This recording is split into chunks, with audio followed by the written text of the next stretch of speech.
My name is Alex Caserta. I recently retired from a 34-year career as a visual arts instructor in order to embark on a new adventure.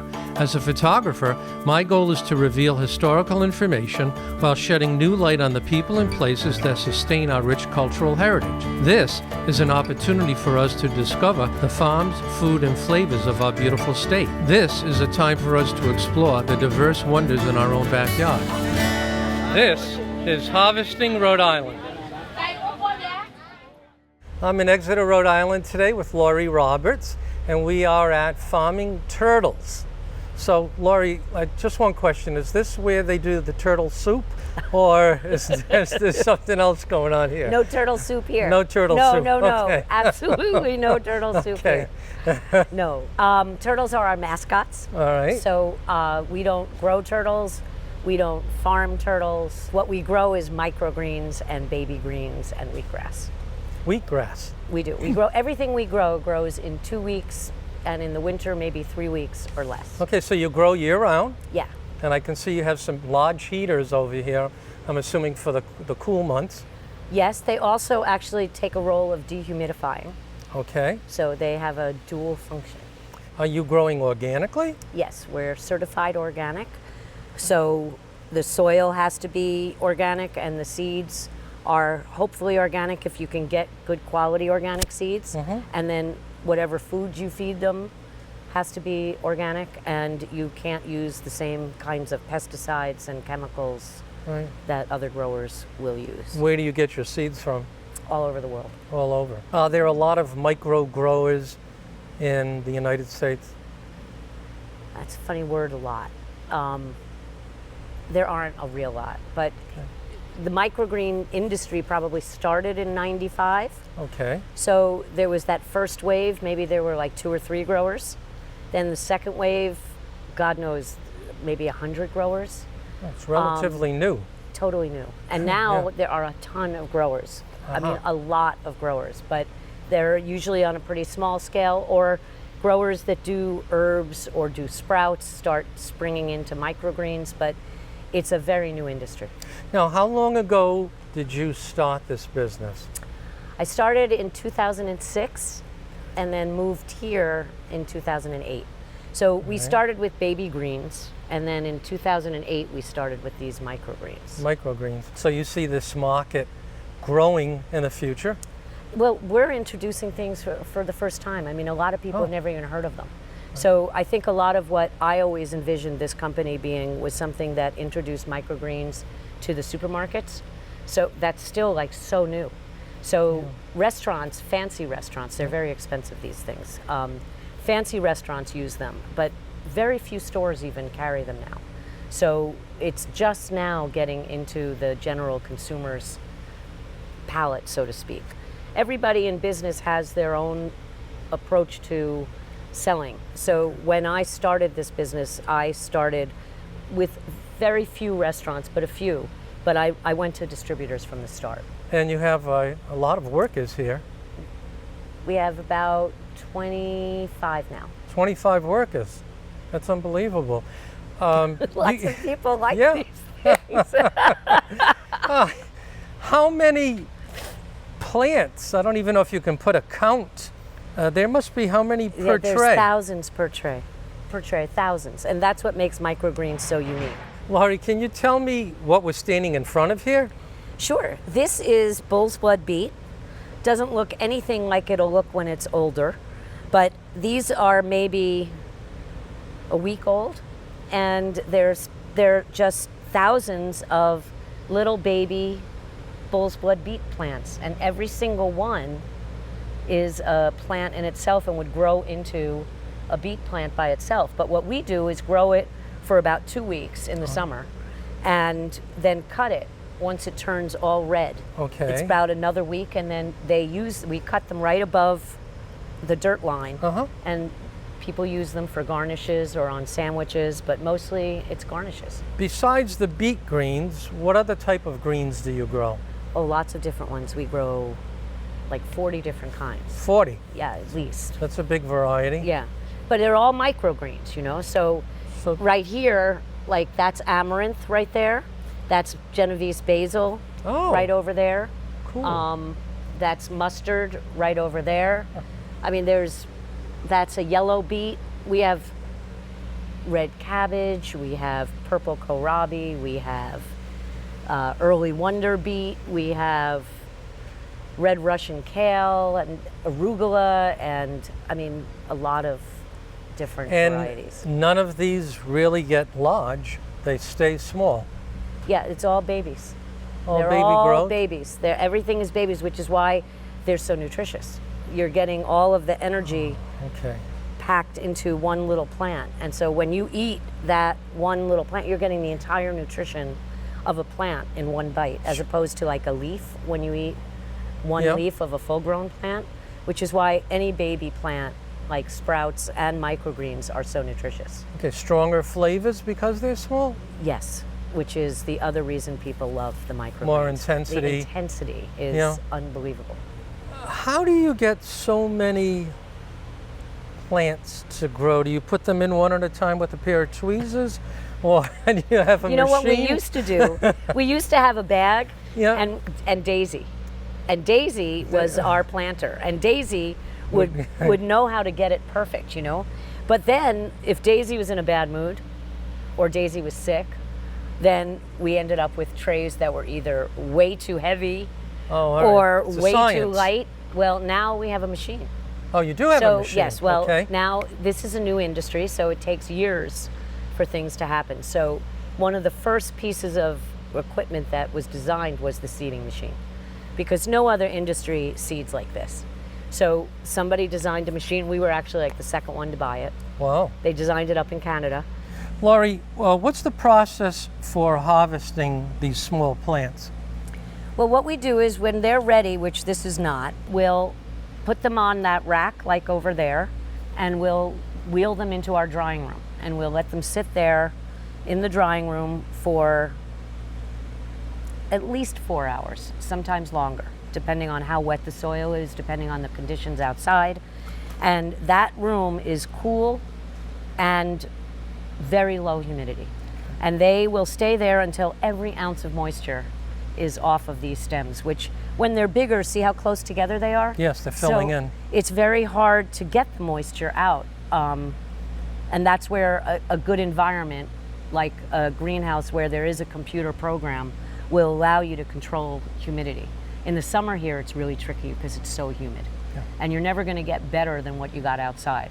But greenhouses in general are humid, so it's great if you can bring in the colder air. So we bring them into the drying room, we let them dry, and then we use shears.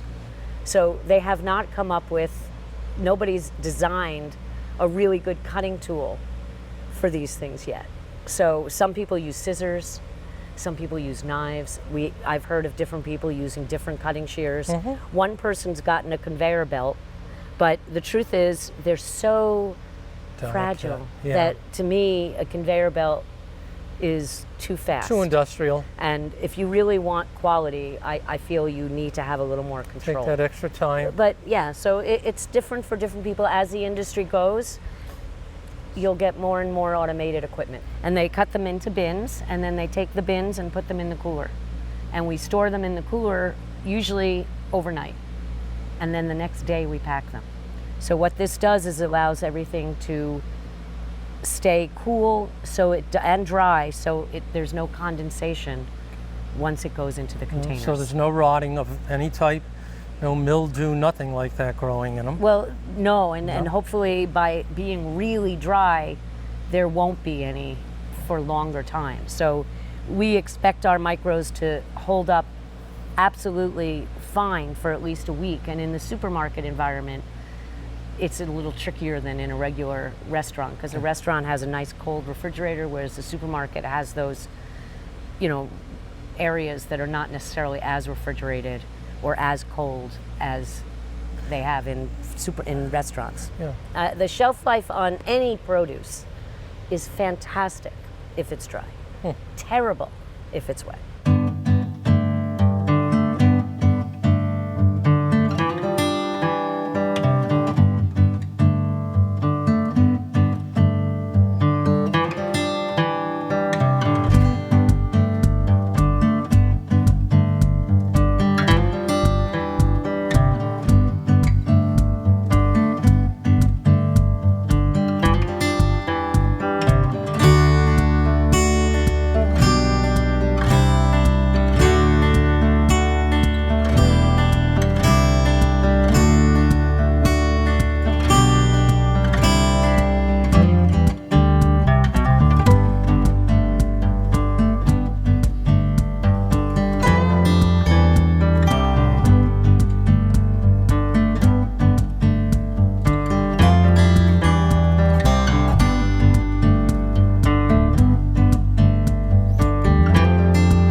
anything overseas where Oh they my do God, more yes. of this?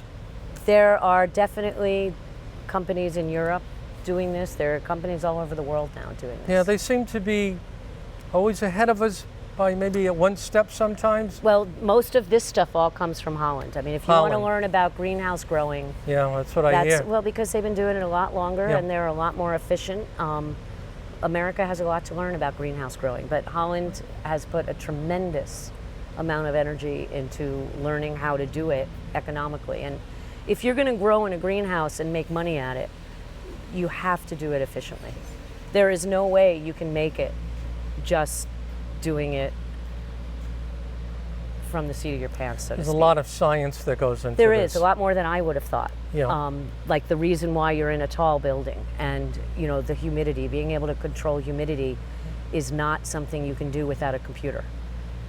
You have to be able to have your vents open, your roof open, your sides open, and they'll close and open depending on the weather. There's no way we could, as a human, be here every hour, 24 hours a day to open it. Whereas here at night, when the humidity gets too high, it will automatically put on the vents. It will automatically open and let fresh air in. And for like items like this, it makes all the difference in the world. Yeah. I mean, this is definitely like high tech. Oh, it's definitely growing. high-tech growing. Yeah, which I did not know when I got Yeah. into at all.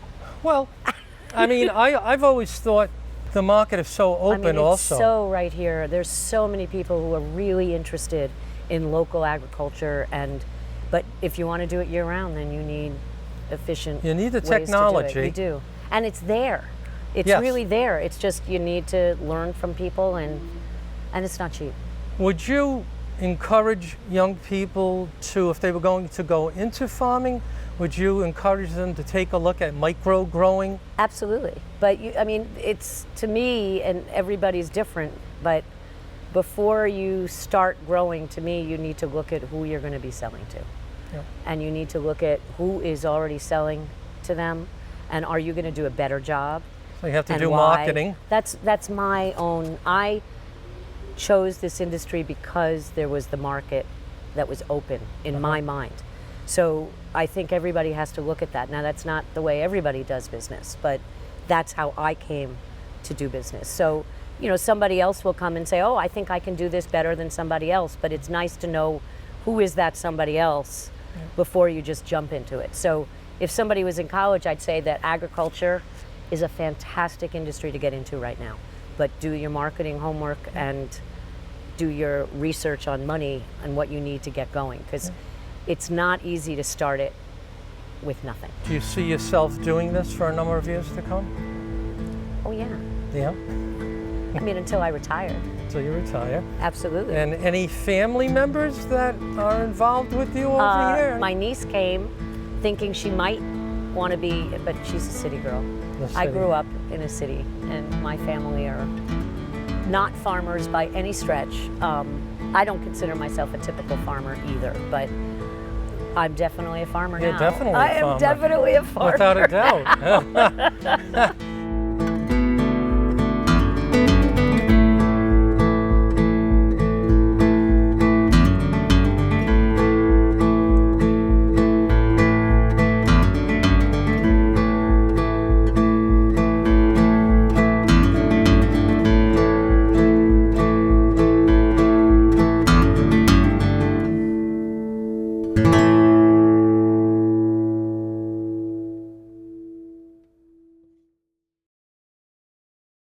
We're here at Acopia Harvest in Central Falls today.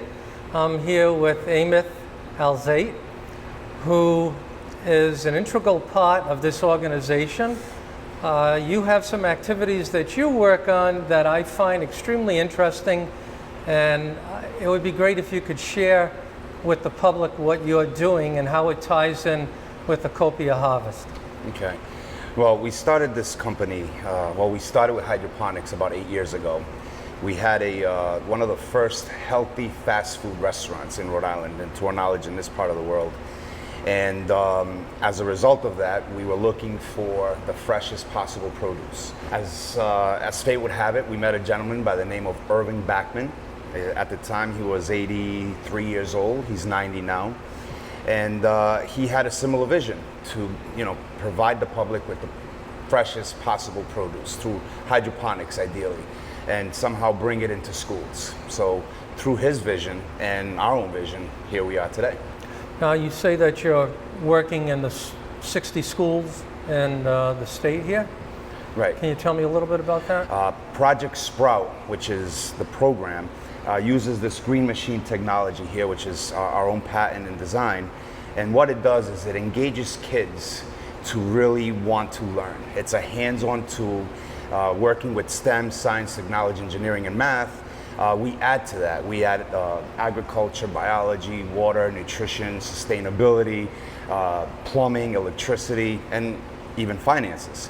So it becomes a very useful tool, and teachers are starting to understand that kids, when they want to learn, their job becomes easier and more effective in the long run. So you're educating the kids at a very young age, and they'll have a unit like this in the classroom where they'll tie it into their curriculum?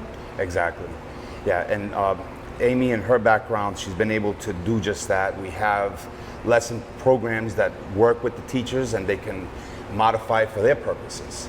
So it becomes not just an educational tool, it becomes almost a new culture. It sounds wonderful.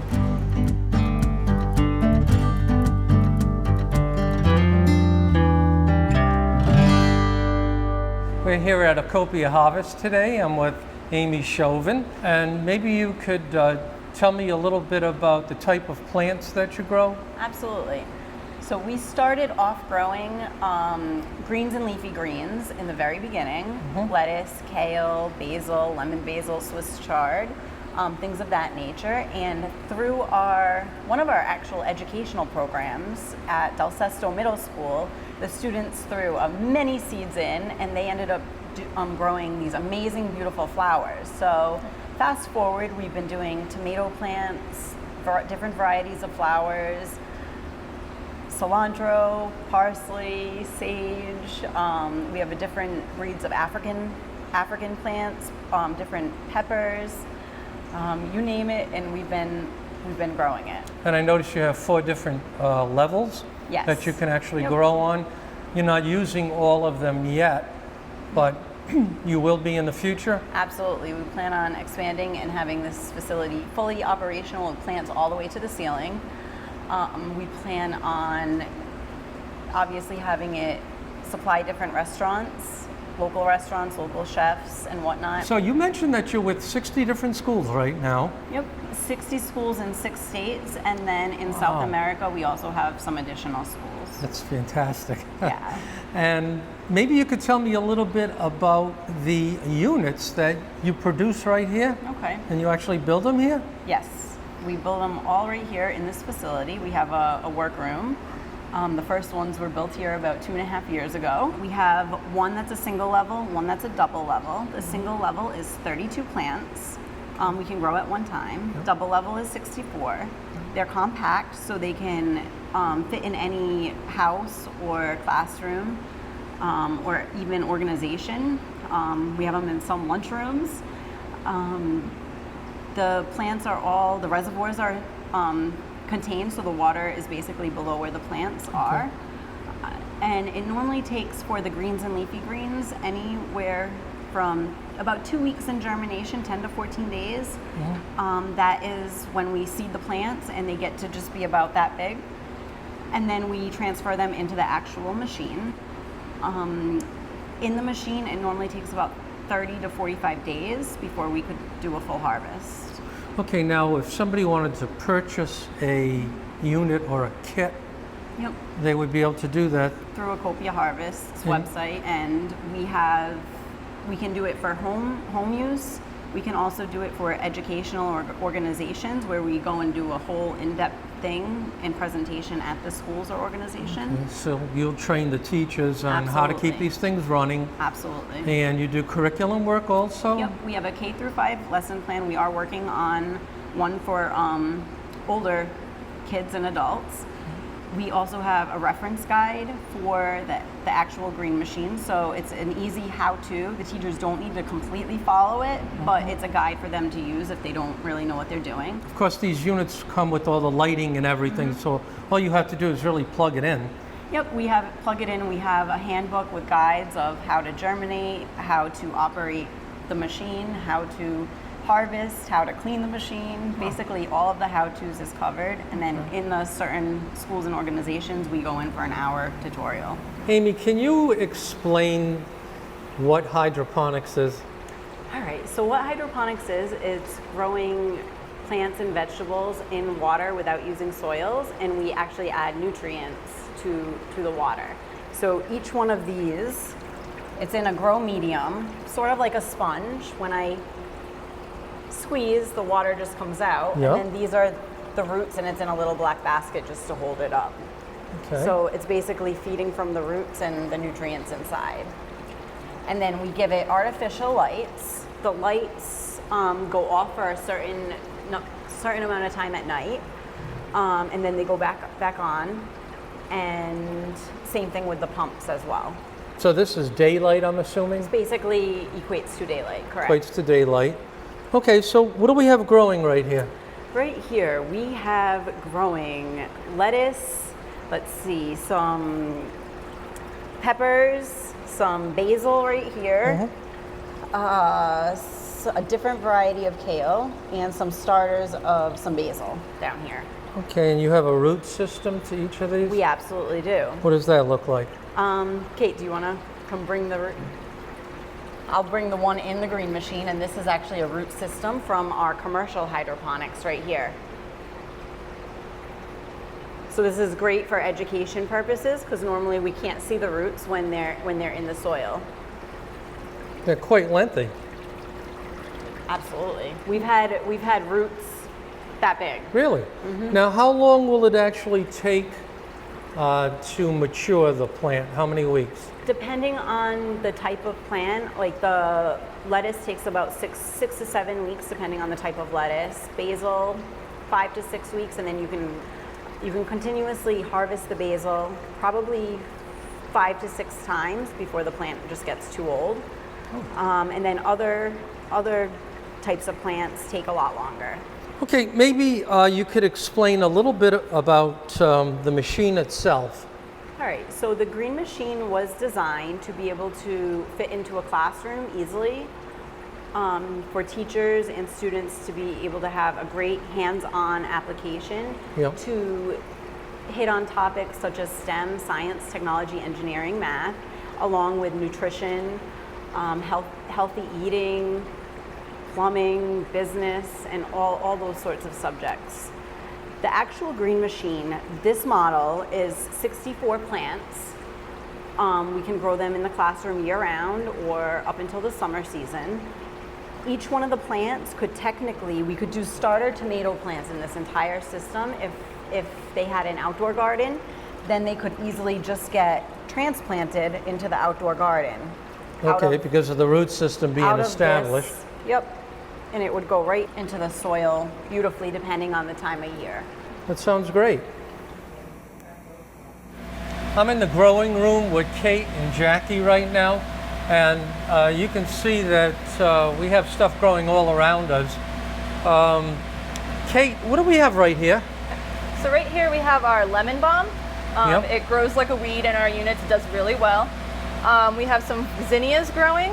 And that was actually an experiment that we learned from one of our green machines at Del Sesto Middle School. The kids started growing flowers and we tried it here. It worked for them, it worked for us. Oh, they're very healthy looking. Yeah, and then we have our large leaf basil up here and some lemon basil over there. Now, is this purple or is it from the light? It's not purple, it is the light that's making it look purple. Okay. It's actually very green. Yep, it's green. Wow. Sounds delicious. Time to make pesto. How much harvesting goes on in the room in one day? So it depends on the plant. Each plant is in the system for a different amount of time depending how long they need to grow, how big they get. Yep. The basil we can harvest 2-3 times before we actually take the plant out completely. So that you know, after about a month, they're usually ready to harvest, and we start pulling the leaves off, and we can keep them going in the machine for a while. Things like our lettuce over here, lettuce is in for about a month, and then it has to come out completely because you can only harvest it once. Oh, okay. So, and when you're done harvesting what you have in here, you'll bring it to different locations. Yep. A lot of the food we're growing right now gets donated to the Amos House in Providence. It's a soup kitchen. Yep, so they have nice fresh produce yeah. to work with. Yeah. When do you start planting cycles again? As soon as you finish harvesting one particular type, or do you start before the harvest growing the same thing? In our germination room, we always have things going so that once we harvest, we can clean out the systems completely, flush them out, wash them down, and then put in the new stuff that's already germinating in the germination room and put them into the systems. The lemon balm is just unbelievable. Yeah, it smells amazing. Oh, it does, and it's so healthy looking.